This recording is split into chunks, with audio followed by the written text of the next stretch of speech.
Hello दोस्तों, देसी TV Bharat पर आप सभी का हार्दिक स्वागत अभिनंदन करता हूं। दोस्तों, दानिश अली के मुद्दे से लेकर तमाम आरक्षण के मुद्दे, जातिगत जनगणना का मुद्दा हो, यूसीसी का मामला हो, एक देश एक चुनाव का मामला हो या फिर महिला आरक्षण का मामला हो, दोस्तों पूरा विपक्ष इस समय एकजुट नजर आ रहा है। और ये कहीं ना कहीं स्वस्थ लोकतंत्र की एक परंपरा देश में शुरू हो गई है। दोस्तों, दानिश अली के मुद्दे पर आपको पता है कि राहुल गांधी ने दानिश अली के आवास पर जाकर उनसे मुलाकात की और माना जा रहा है कि दानिश अली ने मायावती जी के लिए इंडिया गठबंधन के दरवाजे खोल दिए हैं।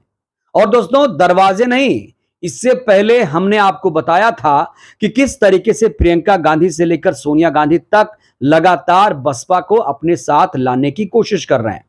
और वजह साफ है, बसपा एक राष्ट्रीय पार्टी है, हर राज्यों में उसके अपने जनाधार हैं वगैरह वगैरह। इस पर हम बात करेंगे आगे। लेकिन दोस्तों, बड़ी खबर यह है कि राहुल गांधी ने इच्छा जाहिर की है। राहुल गांधी की तरफ से इशारा संकेत मिल चुका है कि बहन जी को इंडिया गठबंधन में शामिल कराया जाए। लेकिन बड़ा सवाल कि वो शर्त क्या है? क्या शर्त बसपा सुप्रीमो की तरफ से है या फिर शर्त इंडिया गठबंधन की तरफ से रहेगा? उस पर भी दोस्तों मैं बात करूंगा। तो दोस्तों, सबसे पहले बात करते हैं इंडिया गठबंधन की। उन तमाम दर्शकों को मैं बता देना चाहता हूं कि इंडिया गठबंधन इसलिए बनाया गया है जिससे बीजेपी को सत्ता से उखाड़ फेंका जाए। इंडिया गठबंधन में 28 दल शामिल किए गए हैं, लेकिन अभी भी हमारी नजर में इंडिया गठबंधन एक अधूरा गठबंधन है, क्योंकि बसपा सुप्रीमो को इसमें शामिल नहीं किया गया है, मायावती जी को अभी इसमें शामिल नहीं किया गया है, ओवैसी साहब को इसमें शामिल नहीं किया गया है। और इसीलिए इन दो विचारधाराओं को अगर शामिल नहीं किया गया है तो इंडिया गठबंधन को अभी मैं अधूरा गठबंधन मानता हूं। दोस्तों, इंडिया गठबंधन तभी पूरा मुकम्मल माना जाएगा जब उसमें ओवैसी साहब, जब उसमें मायावती जी शामिल होंगे, तब ये जो गठबंधन है तथाकथित, उसे हम पूर्ण मान सकते हैं। क्योंकि दोस्तों, आप समझिए इसका मकसद क्या है। इसका मकसद चाय पानी समोसा पार्टी नहीं है, बैठक नहीं है, या आप रैली करेंगे, ये मकसद नहीं है। दोस्तों, मकसद भूल गए हैं लगता है ये लोग। मकसद है 2024 में मोदी को सत्ता से बाहर करना। तो बड़ा सवाल यही है, क्या अभी जो इंडिया गठबंधन है, जो 28 दल हैं, क्या वो सक्षम है? दोस्तों, क्या वो मोदी को सत्ता से बाहर करने के मामले में सक्षम है? दोस्तों, फिलहाल मुझे नहीं लगता, क्योंकि दिल्ली का रास्ता उत्तर प्रदेश से होकर जाता है। तो दोस्तों, अगर मैं उत्तर प्रदेश में इंडिया गठबंधन की बात करूं तो उत्तर प्रदेश में इंडिया गठबंधन के 3 प्रमुख दल हैं।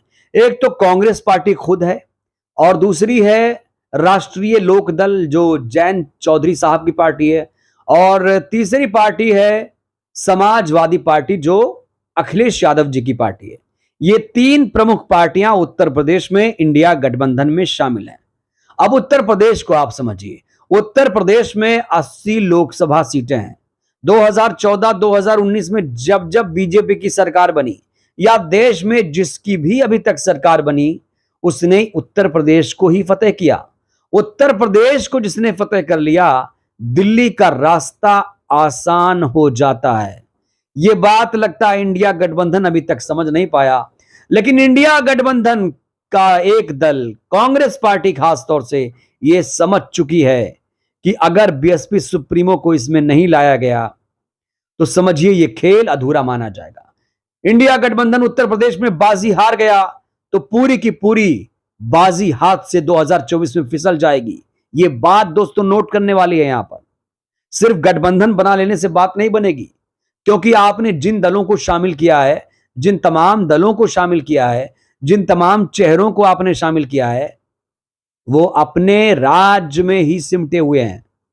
राष्ट्रीय स्तर पर उनका उतना प्रभाव नहीं है जितना कि बीएसपी सुप्रीमो का देश में प्रभाव है। और दोस्तों, उत्तर प्रदेश में ओवैसी और मायावती जी साथ मिलेंगे तो जानते हैं दलित मुस्लिम कॉम्बिनेशन स्ट्रांग होगा, मजबूत होगा। दलितों का जो वोट परसेंटेज उत्तर प्रदेश में है वो 22% है, वही मुसलमान वोटरों की तादाद 20% है। अब इसको आपने साध लिया, इसी में अति पिछड़ों को भी शामिल कर लीजिए, तो जानते हैं एक बड़ा नंबर बन जाता है। दलित मुसलमान को ही मिला लीजिए तो 42% वोटर हो जाते हैं। और यही 42% वोटर जिसने साध लिया, समझ लीजिए कि उत्तर प्रदेश में वो सबसे आगे निकल जाएगा। और जो उत्तर प्रदेश में आगे निकल जाएगा 2024 में, उसी की सरकार बनेगी। दोस्तों, अब बात करते हैं प्रधानमंत्री के चेहरे की। जब जब बात उठती है इंडिया गठबंधन को लेकर, तो लोग कहते हैं भाई चेहरा कहां से लाओगे। अब लोग कहते हैं कि भाई राहुल गांधी से बड़ा चेहरा कौन है, खड़गे साहब से बड़ा चेहरा कौन है, नीतीश कुमार से बड़ा चेहरा कौन है, ममता बनर्जी भी हैं, शरद पवार साहब भी हैं, केजरीवाल जी भी हैं, तमाम चेहरे हैं। चेहरों की कमी है क्या? लेकिन दोस्तों, अभी चेहरों की कमी है, चेहरे की बिल्कुल कमी है। क्यों? क्योंकि कांग्रेस का वो ऐलान याद करिए। कांग्रेस ने साफ तौर पर यह डिक्लेयर कर दिया है कि 2024 में कांग्रेस की तरफ से कोई भी प्रधानमंत्री नहीं बनेगा। इंडिया गठबंधन जीतेगी तब भी कांग्रेस की तरफ से कोई प्रधानमंत्री नहीं बनेगा। तो इसका मतलब क्या हुआ? इसका मतलब सीधा सीधा यह हुआ कि ना तो 2024 में खड़गे साहब प्रधानमंत्री बनेंगे, ना तो राहुल गांधी बनेंगे। हालांकि दोस्तों, राहुल गांधी इस समय काफी ज्यादा एक्टिव हैं, बहुत ज्यादा वो एक्टिव हैं इस समय और बहुत मेहनत कर रहे हैं। मेहनत करने के साथ साथ राहुल गांधी ने जो संकेत दिया है उस पर दोस्तों बात करनी जरूरी है, क्योंकि राहुल गांधी इन दो कारणों की वजह से, हमने कहा कि खड़गे साहब राहुल गांधी खुद अपने आप आउट हो गए, वो खुद प्रधानमंत्री नहीं बनेंगे, तो उन्हें एक ऐसे चेहरे की तलाश है जो इंडिया गठबंधन को साथ लेकर चल पाए, जिसमें इंडिया गठबंधन के लोगों में कोई विवाद ना हो पाए। और दोस्तों, अभी वो चेहरा इसमें शामिल नहीं है और उसी चेहरे को शामिल करने की कवायद तेज कर दी है कांग्रेस पार्टी ने। प्रियंका गांधी से लेकर सोनिया गांधी तक लगातार बीएसपी सुप्रीमो को इंडिया गठबंधन में शामिल कराने की कोशिश में जुटे हुए हैं। दोस्तों, मैंने कहा कि चेहरा, प्रधानमंत्री रेस की बात करूं तो प्रधानमंत्री रेस में फिलहाल बहन जी सबसे आगे हैं। मैं यूं ही ये बात नहीं कह रहा हूं दोस्तों, मैं यूं ही नहीं कह रहा हूं। एक उदाहरण आप ये लीजिए कि उत्तर प्रदेश में 2019 के विधानसभा चुनाव को देखिए ना आप। बीजेपी के बाद सबसे बड़ी दूसरे नंबर पर कौन सी पार्टी थी? बसपा, जिसके पास 2 सांसद थे। आरएलडी के पास कोई सांसद नहीं थे 2019 में। कांग्रेस के पास उत्तर प्रदेश में 1 सांसद था। समाजवादी पार्टी के पास 2014 में 5 था, 2019 में भी 5 था। तो सबसे बड़ी प्लेयर कौन? BSP supremo. क्योंकि आपको उत्तर प्रदेश जीतना है तो बीएसपी सुप्रीमो को साथ लाना पड़ेगा, नहीं तो यह सिर्फ ढकोसलेबाजी होगी कि आपने इंडिया गठबंधन बनाया और मोदी को हराने का सपना देख लिया। अरे आप उत्तर प्रदेश में पहले मजबूत हो जाइए, उत्तर प्रदेश में मजबूत हो जाइए। अगर दोस्तों मतभेद रहेगा तो बहुत दिक्कत आ जाएगी। और दोस्तों, बीजेपी यही तो चाहती है कि ये सब एकजुट होकर भी इसमें फूट पड़ी रहे। यही तो बीजेपी चाहती है। ये मौका अगर इंडिया गठबंधन ने दे दिया तो समझ जाइए 24 का सपना चूर चूर हो जाएगा। तो दोस्तों, मैं प्रधानमंत्री चेहरे की बात कर रहा था। प्रधानमंत्री का चेहरा आप देखिए तो क्या मायावती जी के सामने ममता बनर्जी आपको टिकती नजर आ रही हैं? क्या मायावती जी के सामने नीतीश कुमार कहीं नजर आ रहे हैं? नीतीश जी क्षेत्रीय पार्टी के नेता हैं, बिहार तक सीमित हैं। ममता बनर्जी भी अपना बंगाल संभाल रही हैं। शरद पवार की पार्टी बिखर गई, टूट गई, और बचा कौन? केजरीवाल साहब कह रहे हैं कि अभी वो प्रधानमंत्री बनेंगे नहीं। अभी केजरीवाल साहब के मन में ऐसी कोई इच्छा नहीं है। तो फिर मैदान तो साफ है ना। और यही दोस्तों यही रणनीति राहुल गांधी बना रहे हैं। कांग्रेस पार्टी यही रणनीति बना रही है कि इससे बड़ा मौका नहीं मिलेगा। दोस्तों, कांग्रेस को मौका क्यों चाहिए? आप समझिए, पहले इसको समझिए। देखिए, हमारे देश को आजाद हुए 75 वर्षों से ज्यादा समय बीत चुका है, लेकिन अभी तक देश को दलित प्रधानमंत्री नहीं मिला है। मौका आया था एक बार जगजीवन राम साहब को प्रधानमंत्री बनाने का, लेकिन हालात ऐसे बने कि वो प्रधानमंत्री बनते बनते रह गए। दलित प्रधानमंत्री देश को नहीं मिला। लेकिन 2024 में दोस्तों ये सपना पूरा हो सकता है।